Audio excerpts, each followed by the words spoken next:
वासुदेवाय। श्रीमद् भागवत महापुराण के नित्य प्रति पठन में अभी तक हमने 7वें स्कंद के 5वें अध्याय में हिरण्यकशिपु द्वारा प्रहलाद जी पर अत्याचारों को जाना। आज हम जानेंगे 6वां अध्याय, प्रहलाद जी का असुर बालकों को उपदेश। जय श्री कृष्ण। प्रहलाद जी ने कहा, मित्रों, इस संसार में मनुष्य जन्म बड़ा दुर्लभ है। इसके द्वारा अविनाशी परमात्मा की प्राप्ति हो सकती है, परंतु पता नहीं कब इसका अंत हो जाए। इसलिए बुद्धिमान पुरुष को बुढ़ापे या जवानी के भरोसे न रहकर बचपन में ही भगवान की प्राप्ति कराने वाले साधनों का अनुष्ठान कर लेना चाहिए। जय श्री कृष्ण। इस मनुष्य जन्म में श्री भगवान के चरणों की शरण लेना ही जीवन की एकमात्र सफलता है, क्योंकि भगवान समस्त प्राणियों के स्वामी, सुहृद, प्रियतम और आत्मा है। जय श्री कृष्ण। भाइयों, इंद्रियों से जो सुख भोगा जाता है वह तो जीव चाहे जिस योनि में रहे प्रारब्ध के अनुसार सर्वत्र वैसा ही मिलता रहता है, जैसे बिना किसी का प्रयत्न किए निवारण करने पर दुख मिलता है। जय श्री कृष्ण। इसलिए सांसारिक दुख सुख के उद्देश्य से प्रयत्न करने की कोई आवश्यकता नहीं है, क्योंकि स्वयं मिलने वाली वस्तु के लिए परिश्रम करना आयु और शक्ति को व्यर्थ गंवाना है। जय श्री कृष्ण। जो इनमें उलझ जाते हैं उन्हें भगवान के परम कल्याण स्वरूप चरण कमलों की प्राप्ति नहीं होती। हमारे सिर पर अनेकों प्रकार के भय सवार रहते हैं। जय श्री कृष्ण। इसलिए यह शरीर जो भगवत प्राप्ति के लिए पर्याप्त है, जब तक रोग शोक आदि ग्रस्त होकर मृत्यु के मुख में नहीं चला जाता, तभी तक बुद्धिमान पुरुष को अपने कल्याण के लिए प्रयत्न कर लेना चाहिए। जय श्री कृष्ण। मनुष्य की पूरी आयु 100 वर्ष की है। जिन्होंने अपनी इंद्रियों को वश में नहीं कर लिया है, उनकी आयु का आधा हिस्सा तो यूं ही बीत जाता है, क्योंकि वे रात में घोर तमोगुण अज्ञान से ग्रस्त होकर सोते रहते हैं। जय श्री कृष्ण। बचपन में उन्हें अपने हित अहित का ज्ञान नहीं रहता। कुछ बड़े होने पर कुमार अवस्था में वे खेल कूद में लग जाते हैं। इस प्रकार 20 वर्ष का तो पता ही नहीं चलता। जब बुढ़ापा शरीर को ग्रस लेता है, तब अंत के 20 वर्षों में कुछ करने धरने की शक्ति ही नहीं रह जाती।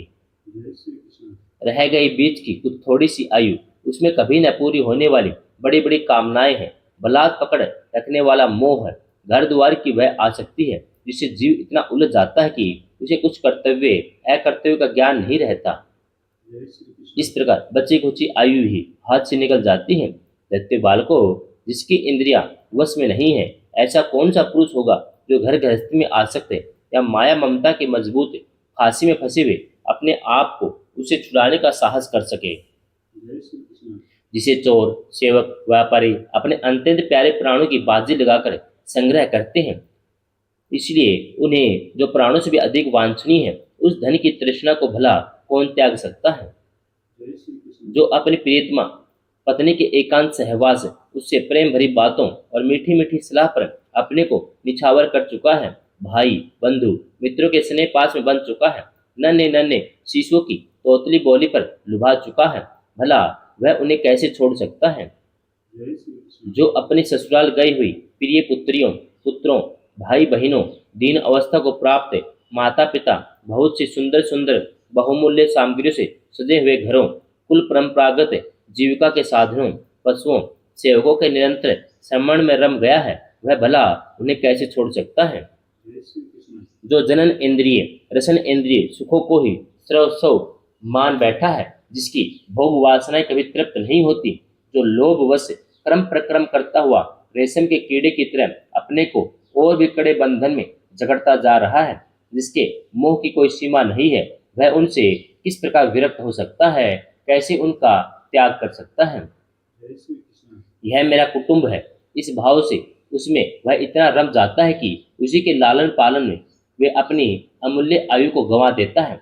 उसे यह भी नहीं जान पड़ता कि मेरे जीवन का वास्तविक उद्देश्य नष्ट हो रहा है। जय श्री कृष्ण। भला इस प्रमाद की कोई सीमा है। यदि इन कामों में कुछ सुख मिले तो एक बात है, परंतु यह तो जहां जहां भी जाता है वही वही देहिक देविक भौतिक ताप उसके हृदय को जलाते ही रहते हैं, फिर भी वैराग्य का उदय नहीं होता। कितनी विडंबना है। कुटुंब की ममता के फेर में पड़कर वह इतना असावधान हो जाता है, उसका मन धन के चिंतन में सदा अवलीन रहता है। वह दूसरों का धन चुराने के लौकिक पारलौकिक दोषों को जानता हुआ भी कामनाओं को वश में न करके सकने के कारण इंद्रियों के भोग की लालसा से चोरी कर ही बैठता है।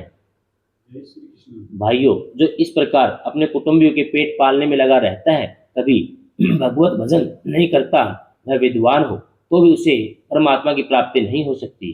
जय श्री कृष्ण क्योंकि अपने पराय का भेदभाव रहने के कारण उसे भी अज्ञानियों के समान ही तमह प्रधान गति प्राप्त होती है।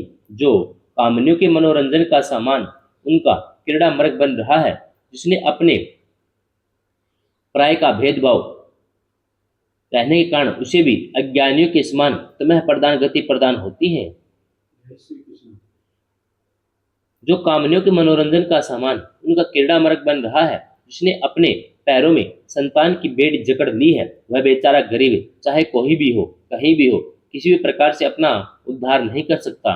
जय श्री कृष्ण इसलिए भाइयों, तुम लोग विषय आसक्त व्यक्तियों का संग दूर से ही छोड़ दो, आदिदेव भगवान नारायण की शरण ग्रहण करो, क्योंकि जिन्होंने संसार की आसक्ति छोड़ दी है, उन महात्माओं की वे परम प्रियतम और परम गति है। जय श्री कृष्ण मित्रों, भगवान को प्रसन्न करने के लिए कोई बहुत परिश्रम या प्रयत्न नहीं करना पड़ता, क्योंकि वे समस्त प्राणियों की आत्मा है, सर्वत्र सबकी सत्ता के रूप में स्वयं सिद्ध वस्तु है।